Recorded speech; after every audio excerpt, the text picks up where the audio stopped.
Welcome back to the next installment of my series, where I review all the 2021 new releases that I read last year. I'm a primarily sci-fi and fantasy reader, and I say sci-fi and fantasy, but honestly I read like 5 times more fantasy than I do sci-fi. Anyway, I do like to read a variety of different books, just to keep kind of varied reading diet, as it were. Today is going to be all the books that are left over that aren't sci-fi or fantasy. The first category is graphic novels. Actually, all of these are children's novels as well, and the first 2 are going to be ARCs that I received, so the final copy may be different than the one that I read. The first one is 1000 Storms, and I really like the art style in this one, that's why I requested to read it. But I don't know who this book is for, because honestly the dialogue is way more simple and young than I can ever remember having. Even like as a really young child, I don't remember talking this simply. So this one opens super strange. Towards the beginning, we get a full frontal nude of the main character. And I think that there are ways to do it and show like a child who's confident in their body, who doesn't have to have, like they have a childhood innocence. This isn't it though. It really feels voyeuristic on the part of the reader. There's also a bit later on where she's old enough to work in town and to like have developed breasts. And there's a little boy who's like a head shorter than her who comes up to her while she's working and asks if he can grope her boob. The heck you say? And she kind of gets awkward and shy and stammers, but says yes. And then there's just like a panel of him grabbing her boob. Or she shares like her first or second kiss with a boy later on and immediately puts her hand down his pants. And it's just super strange and bizarre and like not at all what the book is about. The book is about maybe there's like a dark underworld and she might be the queen of all of these like creatures and stuff and be able to call them. There's death and there's gore, but also just weird voyeuristic child nudity. I don't know. It was weird. I don't like it. Don't read this one. It's bad. This is your badness level. The next one is Jonna and the Impossible Monsters, which I thought was pretty cute. The art style is really great and bombastic. It's super colorful. I like all of the different monsters that are created. The only thing that I really have a complaint about is that it's too short. It feels like a premise more than it feels like a story arc. Jonna's great, and she's very good at punching, possibly the best puncher I've ever seen. I think this will be a really cute series for kids when it has a little bit more development, because I think this is just the first entry, and maybe it's actually longer outside of the arc, but promising. It's definitely promising. And then the last one that I read in this category is Garlic and the Vampire, and I really enjoyed this one. It's so short, like maybe 20 to 30 minutes to read the whole thing end to end, but I like the art style a lot, and I think that the colors are just very autumnal vibes. It totally gets you in the mood for spooky season. There's a witch, there's a vampire, turns into a bat. You know, it's just very fun, and we're following a group of anthropomorphized vegetables, and Garlic is the main character. And I just love Garlic. They're a little anxiety bean. They freak out about everything in a way that's both relatable but humorous. And there's at least one joke that's set up early on, and then I really enjoyed the payoff of it. So it's super short but very cute. It's not going to be enough to like keep you coming back all the time, but it's great to just set up kind of a fall mood. Moving on into the next genre, which is children's books, I read 2 middle grades. The first one is The School Between Winter and Fairyland. I was bamboozled. I was hoodwinked. This is not the winter tale that I thought it would be, because winter, as it turns out, is the name of a person and not the season. Liar! Liar! However, it was a cute little, I think it's just a standalone novel. I don't think it took full advantage of its magical school setting that it had as an extra element, but it did have a lot of cool creatures. So if you have a child in your life who really likes magical creatures, and maybe a couple that are off the beaten path, like I don't think I've ever read about a Bogart before, so this would be a really cute little option for them. And then the other middle grade that I read was Along the Saltwise Sea. This is the follow-up to Over the Woodward Wall, and I think it's actually like the 9th Shauna Maguire that I read last year. I really enjoy her work, even if it's under various pen names. This is probably the work I liked the least, though normally I get at least one little nugget that I can take away and really just hold on to, but I didn't get one out of this. I like the premise as a whole, and I like it as a companion set of books to her Middle Game series, but I think that I might wait until more of these come out so that I can kind of read a few chapters back to back as if it were a whole book. I really liked the first one that set up the world. It didn't feel satisfying having it as a short little element in between a bunch of other stuff that's going to be happening. So not bad, but I would wait until there's more there. Next up, I'm going to call this contemporary because I don't really have a better category for it, and that's the Ardent Swarm. This is a Tunisian author who lives in France, and this is a translated work. So this takes place in a small North African village. We're following mostly with one character who's a beekeeper, and that really appeals to me because my background's in nutrition, especially I'm interested in the more agricultural side of it, and my husband really wants us to have our own bees someday. So when I saw the cover and the title and everything, I was like, cool, I'm sold, especially because I want to add more translated fiction into my reading. I really think that the author was able to execute well on using the bees as a metaphor. This man who cares for his bees, they're suddenly under attack, and he needs to figure out what's wrong with the hive and how he can help it so that they're able to thrive again.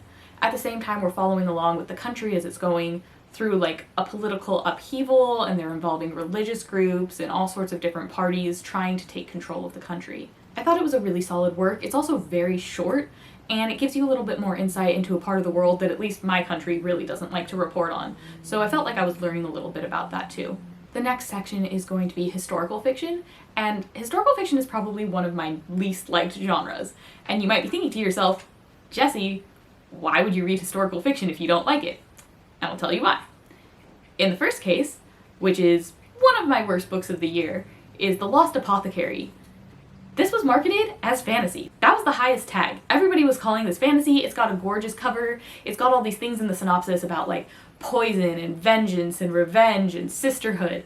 And so I was totally down. That sounded like a fun little romp, especially if it's got fantastical elements. It's called an apothecary. Maybe there's going to be some magical potions and that sort of thing. That's not what it was. That's just not it. This is a very sad, very boring book about a bunch of women who want to have babies and hate the men in their lives, but often get walked over by them or misplace their hatred of the men onto the women, because like almost all the men in this book are cheating on their wives. I found it really disappointing. I felt like the author was just like fully white feminism and very heteronormative and kind of 50s based. If my camera is jiggling, Odin has decided he loves the tripod legs right now. But nobody really questions the world around them. It's definitely not my brand of feminism in any way, and I couldn't understand all of these women who wanted babies. It never actually says why. It's just kind of assumed that every woman would. In fact, some of the characters even assume that of a young girl, like, oh yeah, she'll want kids one day, and that becomes part of the plot, even though nobody asks her or talk to her about it in any way. There's one element that can maybe be misconstrued as a fantastical element because somebody creates a potion based on like a witch's book type of thing, and then coincidentally something that they wanted to happen happens at the same time they took the potion. But that's the only fantastical sort of element. Also, there's terrible men in this book, just like literally committing crimes that you could go to jail for, full on gaslighting and just like ruining lives, and there's no vengeance. The women are just like, you know, I think we moved apart in life, we should both go on our separate ways. I hate everything you're saying right now. And that's not what I signed up for the synopsis. Like, these are villainous men. And it was just not it. I didn't like it. Zero fun, sir. And the other one I read because it was a Taylor Jenkins Reid book, and that's Malibu Rising. I really enjoyed The Seven Husbands of Evelyn Hugo, and also Daisy Jones and the Six. To the point that, like, she's so good at character work, I kind of feel like these are real people. I want to go on IMDb and look up Evelyn Hugo's acting history, or go and download the latest album from Daisy Jones and the Six. Because these characters feel so real and lived in, it's hard to imagine that they don't actually exist in our world. Which meant that I was kind of willing to give anything that she writes a try, because even if I'm not really interested in the subject matter, I think that she does a really good job of writing it, and it's very engaging and memorable. But Malibu Rising just wasn't. It was fine. I think that the end was better than the rest of the book, and it almost tricked me into giving it an additional star. But overall, it's just, I don't really remember it. I remember the last name, but I don't even remember all the individual character names or anything like that. Maybe major plot beats. This was a supreme waste of time. I think that this really could have been tightened up if she just focused on the party and what led up to it, but because it spans such a long time over so many people's lives, it just felt a little messy and clouded. Richard, do you see this cat? Just looking after you. Yeah. The next category to go over are romance, and I'm not generally someone who likes romance. In fact, before 2021, I would have said it was probably my least liked category. Is this a kissing book? I don't mind too much when there's a romance in my fiction, as long as it's like a smaller subplot, but romance historically hasn't really been for me. However, I did find a couple of books that I really liked, and so now I do enjoy romances. I'm picky about which one I'm going to read next, because the genre as a whole isn't necessarily going to be a hit, but I do like ones that have been really popular, so maybe once a month I'll pick up a romance read. The first on this list is It Happened One Summer. I thought this was cute. I like the hero a lot. He's a lot of the hero archetype that I like to read about. But one thing that I don't really like about most of the mainstream romances is that at the third act climax, everything falls apart. And I don't think it really resolves really well, or it holds all the feelings we've been having throughout the book. I think in this case, I didn't really like the climax that much. I think we could have done without it and maintained more of the vibe of the rest of the book, but overall it was pretty cute.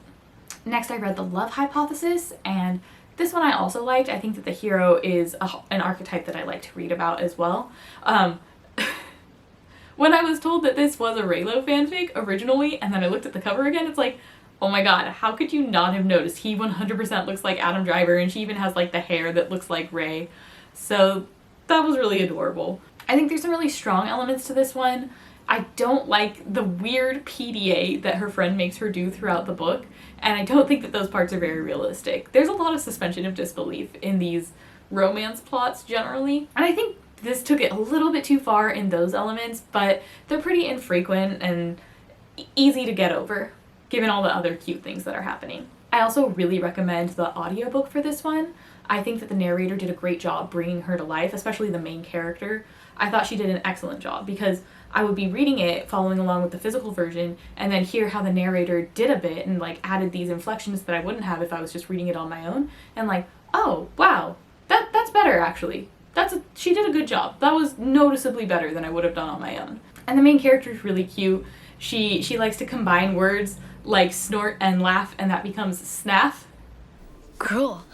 So overall, I think that this one was pretty fun, and I'll be reading it again. And then last on this list is Act Your Age, Eve Brown. The Brown sisters books are really what made me go, oh, okay, I think I do like romance sometimes. I think that Talia Hibbert does two things that I really, really value. One is that she lets you know what her hero and heroine like in each other.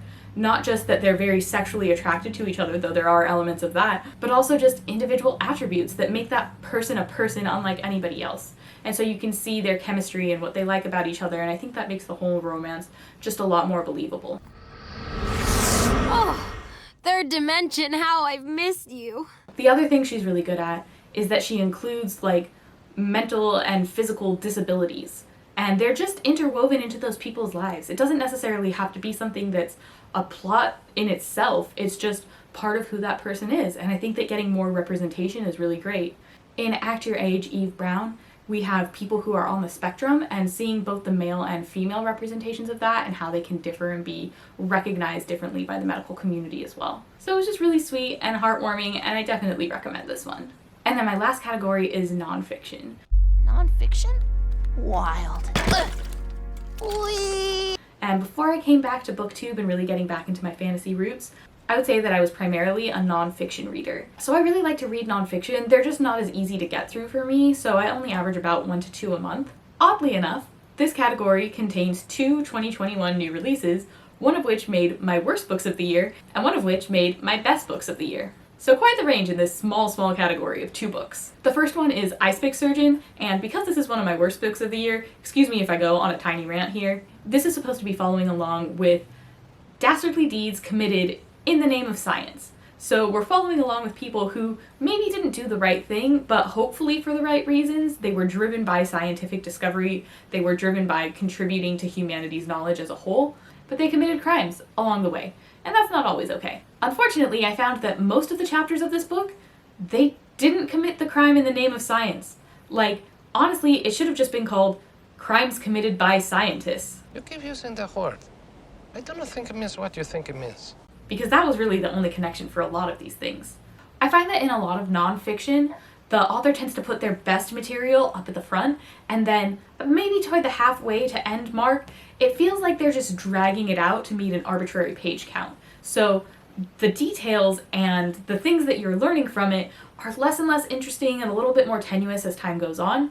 Towards the end of this book, there was one chapter in particular that was almost entirely about the Unabomber. And he tried to tie it to the fact that the Unabomber had taken, like, taken part in a study when he was in college, and that study was poorly run. It really did some things that ethically are not okay. But then the author was trying to draw the connection between that study and the creation of the Unabomber, and even using his brother as like a control group to show, hey, this child turned out okay, and this one turned into the Unabomber. What was different in their lives? This one study that happened for like a couple weeks or months when he was in college. We don't have a shred of evidence. And I don't think that he can make those connections. In fact, he even goes out of his way to try to have his cake and eat it too, where he like says, now we can't prove this to be true, but in the very next line he says, but, or however, and just goes on with all of his suppositions again. He'll say things like how we found genes that are like connected with various ways that people have deviant behavior, but he has no way of knowing if the Unabomber had any of those genes. So he's just putting all these disparate elements and trying to make conclusions and build up an argument, but it's all speculation. Also, one of the opening chapters is following along with a lot of naturalists. The author goes out of his way to point out that a lot of these people were racist, as we would consider it today, but we shouldn't judge them against our views, we should judge them against the popular views at the time.